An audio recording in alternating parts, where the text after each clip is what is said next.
पर जया ठाकुर जी को बुलाना चाहूंगी, वो सीमित समय में अपनी बात करें और लोगों को अवगत कराएं। Thank you.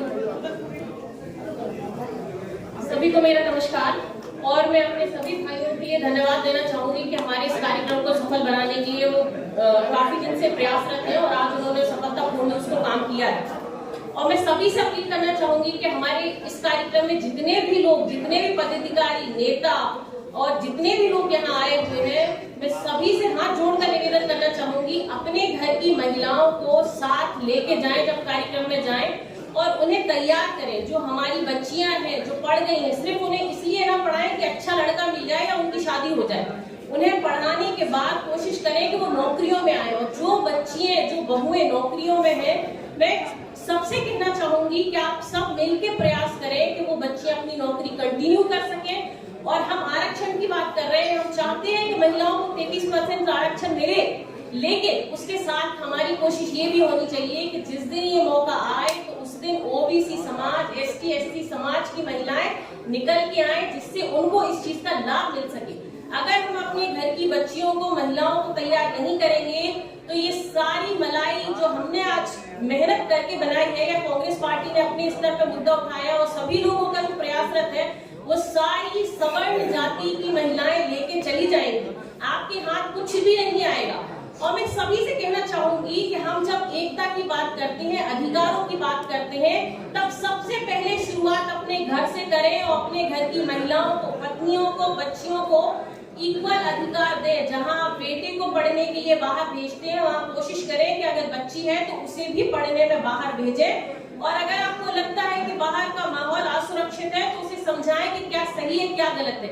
चार दीवारी में कैद करने से प्रोग्रेस नहीं होगी। आप सोचें कि हम सिर्फ विचारों में या बातों में या मंचों पे से बोले और परिवर्तन हो जाए, ऐसा कभी नहीं होगा जब तक कि हम उस परिवर्तन को, उस विचार को अपने जीवन में नहीं उतारेंगे। और गांधी जी ने कहा है कि शुरुआत हमसे खुद से होती है। अगर आप किसी को मना करना चाहते हैं कि ऐसा आप ना करें, तो सबसे पहले आप उदाहरण आप स्वयं बने। तो मैं चाहती हूँ कि हमारे जितने भी भाई हैं, जितने हमारे नेता हैं, वो कोशिश करें कि जितने अच्छे से वो वक्ता है उसका आधा भी अगर अपनी श्रीमती को या बच्ची को सिखाते हैं तो निश्चित रूप से उनके जीवन की वो सफलता है। क्योंकि कहीं ना कहीं महिला पूरा घर संभालती है और सोसाइटी का एक रिफ्लेक्शन होती है। जैसी महिलाएं होंगी वैसा ही सोसाइटी प्रोग्रेस करेगी, क्योंकि पुरुष का एक योगदान सीमित होता है। चाहे वो कितने भी योग्य हो, एक टीवी रिमोट को छोड़ के वो काम करने नहीं जाएगी एक निश्चित समय के बाद। शायद ये सभी घरों की स्थिति होगी, पर अगर महिला ऐसी है, उसका मन नहीं भी होगा, तब भी या तो कार्य करवाएगी या नहीं करवाएगी तो किसी और से करवाएगी। शायद ही ऐसा कोई घर हो जहाँ कोई भूखे पेट सोता हो, चाहे वो महिला पढ़ी लिखी हो या अनपढ़ हो, अपने घर की जो जिम्मेदारियां होती हैं वो हर हाल में निभाती है। तो अगर वो महिला हमारे सदन में जाएगी, पार्लियामेंट में जाएगी या विधानसभा में जाएगी, तो निश्चित रूप से सोसाइटी का स्वरूप कुछ और ही होगा।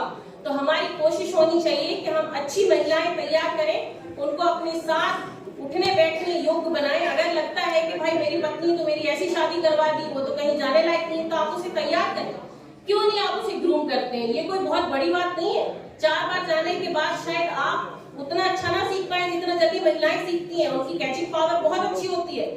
तो हमारी कोशिश होनी चाहिए कि हम उनको इक्वल अधिकार दें। और उसके साथ ही साथ ओबीसी में आप जितनी भी जातियां आती है, मैं सभी से कहना चाहूंगी, आप उन सबको छोड़ के कि भाई मैं लोधी हूँ या कोई गुर्जर है, यादव है, XYZ है, वो सब ना बन के सिर्फ और सिर्फ ओबीसी बने और अपने अधिकारों को इस सरकार से ले। और अगर जितना हो सके तो ये जितने भी आजकल चल रहा है राम राज्य, हम उसका बहुत खुल के विरोध अगर ना भी कर पाए तो कम से कम जो लोग उसको समझते हैं अपने घर में तो उसको लागू करवाएं।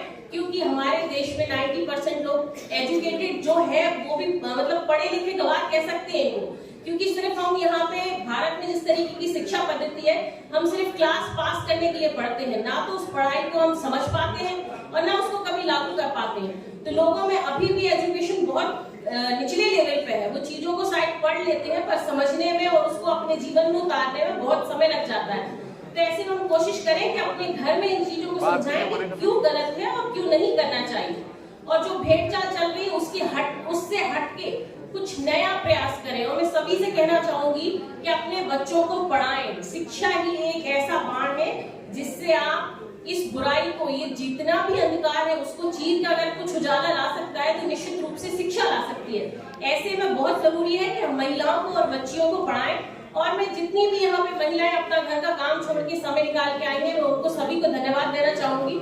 और मैं जितने भाई हमारे अपनी पत्नियों को या बच्चियों को नहीं लाए हैं, मैं उनसे कहना चाहूंगी कि आप चाहे 2 घंटे की जगह आधे घंटे कार्यक्रम अटेंड करें, पर परिवार करें, तभी समाज में परिवर्तन आएगा। धन्यवाद।